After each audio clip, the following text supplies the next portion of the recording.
A man in his 20s was critically injured last night when gunfire erupted near Wellesley and Ontario Street at around 12 o'clock.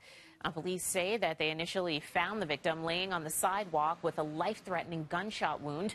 We're told an officer may have helped save the victim's life by applying pressure to the gunshot wound before paramedics got there. The victim has since been upgraded to stable condition. One person has now been arrested. Toronto City Hall is not going to take the province cutting the size of its council nearly in half. Mayor John Tory has called a council meeting for August 20th to review the city's legal options.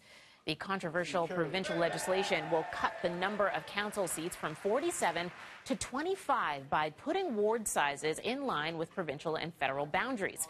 The move comes in the middle of the municipal election campaign, prompting critics to call the move undemocratic and a slap in the face.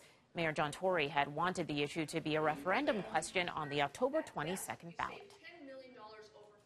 Hundreds of elementary teachers holding a protest rally at Queen's Park against the government's rollback of the sex ed curriculum. The Elementary Teachers Federation of Ontario calling on its members to continue to teach the modernized sex ed curriculum from 2015, despite the government ordering teachers to the previous curriculum that was last updated in 1998. Many teachers are refusing to teach that curriculum because they say it's outdated and it doesn't meet the needs of their students. I don't want to go back to a curriculum that A, I don't have the document for, but B, doesn't really reflect the needs of my students. The big things are around consent and cyberbullying and cyber safety. Those are the major issues that I think it's really important that our kids keep hearing.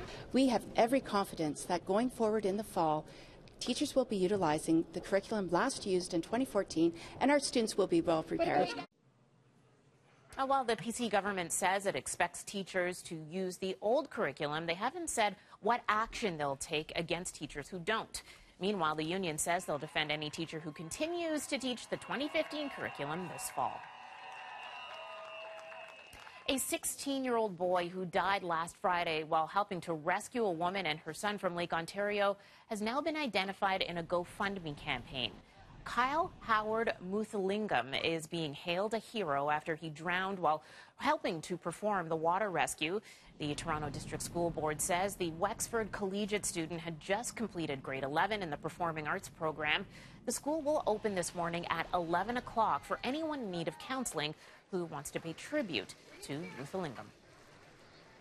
Headley frontman Jacob Hogarth's alleged sex offenses case will now be back in court this morning. The 34-year-old musician not expected to appear personally. Hogarth was arrested last month and charged with 1 count of sexual interference and 2 counts of sexual assault causing bodily harm. Police say the charges relate to 3 separate incidents involving a woman and a girl under the age of 16 that allegedly occurred in Toronto in 2016. The man accused of pushing an elderly stranger in front of an oncoming subway train at Bloor-Yonge Station in June refused to appear in court yesterday. 57-year-old John Rosetnick's lawyer says that her client refused to leave his cell for his scheduled court date. Rosetnick is facing first-degree murder charges in the death of 73-year-old Yosuke Hayahara. His next court date is scheduled for December 5th. Well, just days after a horrific shooting claimed the lives of 4 people in Fredericton, the community continues to mourn those who are lost. A public visitation service will be held tonight for 32-year-old Bobby Lee Wright, who was gunned down last Friday along with her boyfriend, 42-year-old Donnie Robichaud, and 2 police officers. Wright worked as an at-home personal support worker and is being remembered as a compassionate person who loved to help others. A visitation was held on Monday for Robichaud. Full police funeral for the fallen officers set for this Saturday. 6:07 here on BT. We'll send things down to Roger next.